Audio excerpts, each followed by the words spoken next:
if it's happening now, we're going to deal with it right now. Which is why, welcome to Give Me a Break right now. We got two things happening. Let's discuss first about reopening schools. Now, for those who are living in the Flower Bluff area, they're planning to reopen all the schools with new safety guidelines for everyone. Let's take a look at the one mostly, Flower Bluff High School. That got my attention. Because let's face it here, I mean, they're allowing people to bring food in delivered. Can't have that happen here, I mean. I understand you guys, I mean, no visits, none of that. I mean, for lunch, I mean, first let's discuss what they did first. When you go in, you're going to have to do your health screen. I mean, you have to get temperature check, and then you have to do hand sanitizing. I mean, they are mandating you sanitize your hands every day you go in, even in the classroom. Social distancing is required. There's marks painted on the floor so that you can understand. You can't be walking in the middle of the hallway. You need to be at least 6 feet apart, socially distanced. And as always, you must wear a mask or face shielding every day. If your teacher instructs you to take off your mask, then that's all right. But if she doesn't, you leave the mask on. Now, for those who have medical conditions that they can't wear a mask, that's all right. We'll get into the constitutional rights of people wearing a mask in just a few minutes. In a moment. But let's continue on with the school. Water fountains. I mean, the ones that depress and like that's disabled. Now they're adding the new filters. I mean, you can just get your own water bottle like this, press the button, and then there's your water. Now, in the classroom, same thing. You're going to have to hand sanitize your hands. You have to wear a mask. Medical condition, that's all right. Just let them know that you have a medical condition. There's nowhere in the Constitution that it says you're going to have to fake. You're going to have to fake it. I mean, can't fake not wearing a mask. I mean,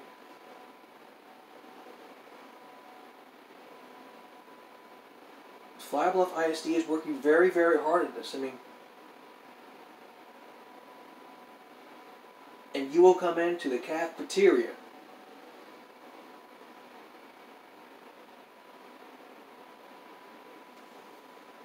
Now, let's move on to lunch. Now I know you're all excited to like see good lunches happening, but it's not like spring on for delivery food and all that stuff. It's not going to happen anymore. Now listen, I'm going to be getting comments like, oh, but there's a Domino's across the street, there's a taco stand across the street, there's a Dollar General across the street. Whee! I understand that, but no food deliveries, no parents delivering you lunch, none of that. You can't be using Favor, you can't be using Uber Eats, can't be using Postmates, DoorDash, Grubhub, etc. None of that. Even if you were to sneak it in while you're using the bathroom, they would still find it. And there's cameras all around the school building to make sure this happens. Even if they were to see your food delivery here, then the biggest thing ever that could happen, you would have to sneak out of class, sneak in through the doors, like,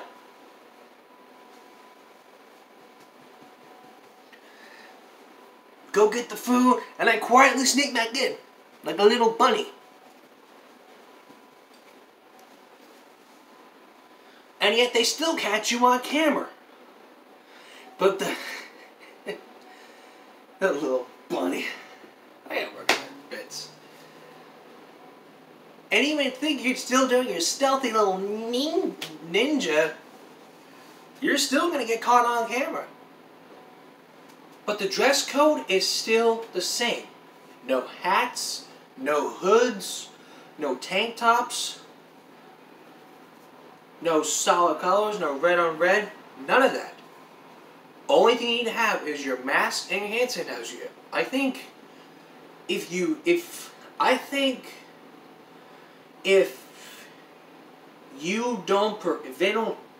what can happen is you don't have a mask, then two things: they either provide you with a mask or you can't come into school. But the hybrid learning is still happening. Now, for those who don't know what it is, on the last episode of Game Break Right Now, we talked about that.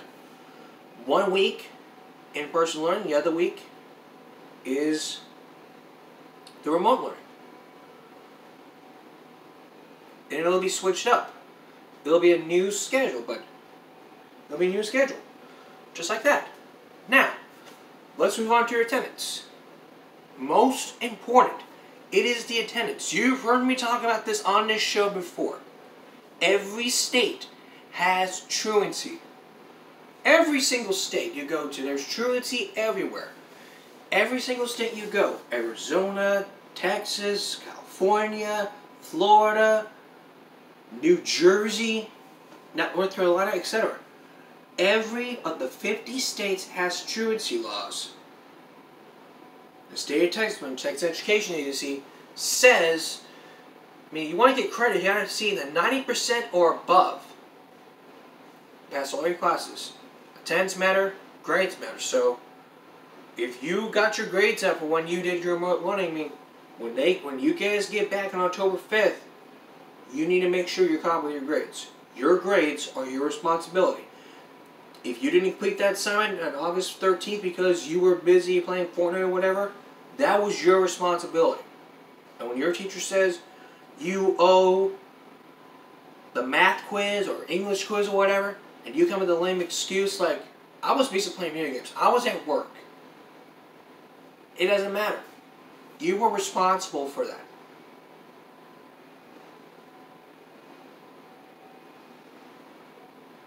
You were responsible for your grades when it started. Next, let's move on to the transportation. If you ride the bus, when you enter the bus, you will be required to wear a mask like this, and most importantly, social distancing required. 6 feet is required. Now, for when leaving, it's going to be the same thing. Wear your mask at all times. Social distance, you will have to sanitize your hands at all times, period. Those are the only times. In the classroom, in the hallways, in the nurse's office. And for a brief moment, the nurse's office has been switched to a different room location because when that's happening, if you have any COVID symptoms, you can let your teacher know, and then you go to the nurse's office, and they'll take care of you. You got any of the COVID symptoms? The CDC recommends that you stay home for at least 14 days. That's it. 14 days. So I hope this helps when October 5th starts. We get everyone back into the classroom. They want to open and stay open. Period. I've seen schools where they just are excited to open up, and yet days later they closed and said, let's move on to remote learning. Let's stay remote learning. So I hope that you guys make the best decision ever when October 5th comes around. Alright, next. Another thing for our gaming break right now. This time it's all about the masks. A few days ago, a woman was arrested for not wearing a mask, even though she has an asthma condition. We'll talk about that when Gaming Break Right Now continues. Up front tonight, arrested for wearing masks. Now, it's not constitutional. If you do not say, I'm not going to wear a mask, I'm not concerned about COVID, you will be asked to escort out. It is mandated by the school superintendent in every state. If you go to home games or away games, you are required to wear a mask. That is the most important thing you must do. Just 4 days ago, This woman who has a medical condition, and when you watch the video, she was tased, not arrested. She was tased for not wearing a mask. She said in the video that she had asthma. And the police department says she was asked to leave the premises for continually violating school policy. Once she refused to leave the premises. She was advised she was under arrest for criminal trespassing. She resisted the arrest, which led to the use of force. And yet she was like, I have a medical condition. Apparently, Ohio does not get the fact that if you have a medical condition, you cannot wear masks. Period. Ohio does not get that. Many other states do not get it. If for medical reasons you cannot wear a mask, you cannot wear a mask. And as you see here, everybody, and it happens in airplanes.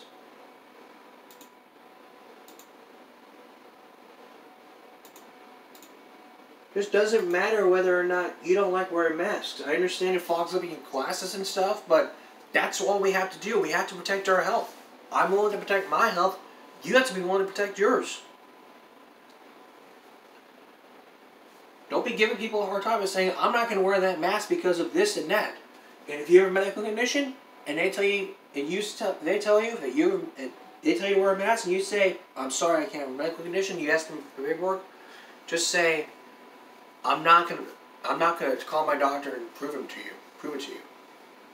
That is your choice. I mean, they still kick you out, and you can hire an attorney. There's no possibility or something like that. Just remember to wear masks at all times. We need to protect ourselves from health. Finally tonight, teachers bullying students. This is way different than fighting. It's bullying. Now, bullying happens everywhere. We talked about on the show a lot where teachers were arrested, where teachers were fired for bullying. Bullying and harassment is probably the same thing.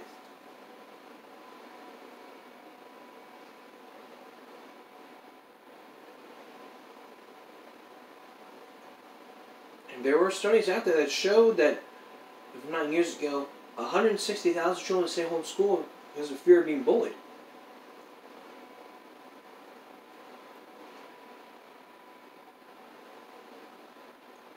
And this comes after a shock to these students. I mean, teachers, we pay teachers to teach. We don't pay them to harass people. If that happens, discipline action needs to be forced. Which comes as a shock. I mean, it all happens. It happens everywhere. It happens in every state. But can it happen to director of security? That's exactly what happened back in 2018, where a parent and her parent noticed that one of her children was being harassed by a director of security, was being harassed by the Director of Security and Safety, Mr. Ron Fisher, who has worked for the Flybluff IC District since 1989, for 31 years.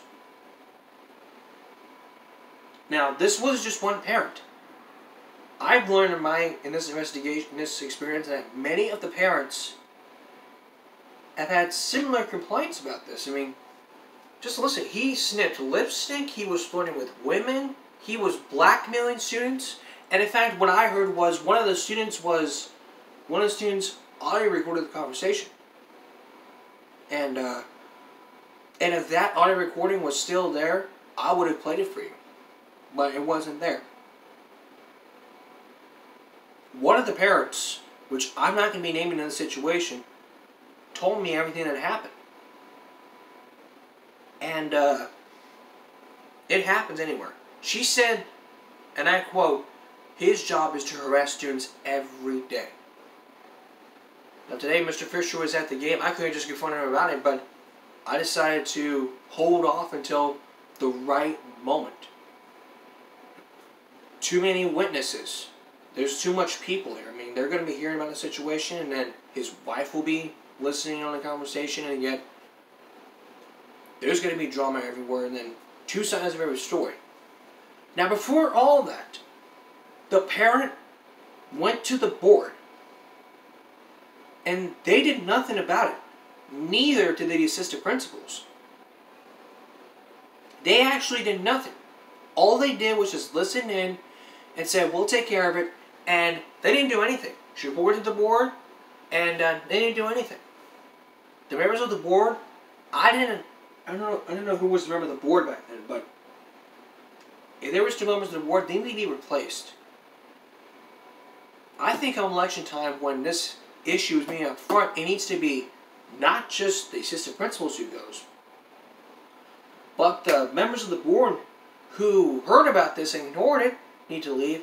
They need to be replaced. I mean, disrespectful. I mean, if you want to complain to the school board, what you need to do is just if you want to have a complaint for the school board, just complain to the school board. I mean, they will deal with issues. But in this case, they did nothing. My theory is that they trusted Mr. Fisher. Because he's been a great director of security for many years. And I'm afraid that if I were to turn the tables on him, this would all escalate into... This will all escalate. I mean, this would escalate somewhere where I can't even have it. I mean, it would happen to be jail time and possibly phoning the police every now and then to have me escorted out for trespassing.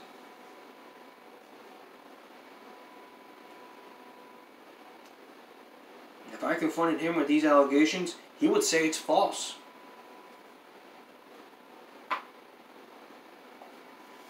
But if he told the truth and admitted to what he did, he could just confess right up to the board and say, look, this is what I've done.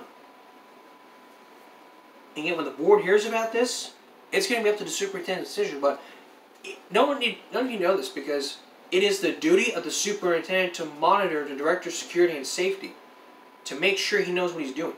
And it's the duty of the director of security to make sure he's monitoring the building. Period. There's cameras everywhere.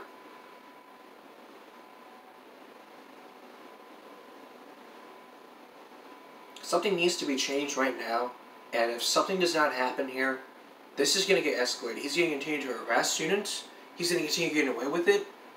Somebody has to stop him. I plan on doing that. And if the parents are going to be coming up. If the parents want to come on here come on the show to explain what happened, I'd be more than willing to talk about it. We need to get this truth out. Because that is really what everyone needs to know. Alright, next month, Monday, October 5th, is going to be the season premiere of Give Me a Break. And a little preview of it. A little something special. Lunch break. Every Wednesday at noon, we do a lunch break where I eat some lunch and we go over some stories from the news. That's a little that's all coming up on the season 4 premiere of Give Me a Break. I'll see you October 5th, or I will see you for another edition of Give Me a Break right now. Good night, everyone. And remember to save water and drink Coke.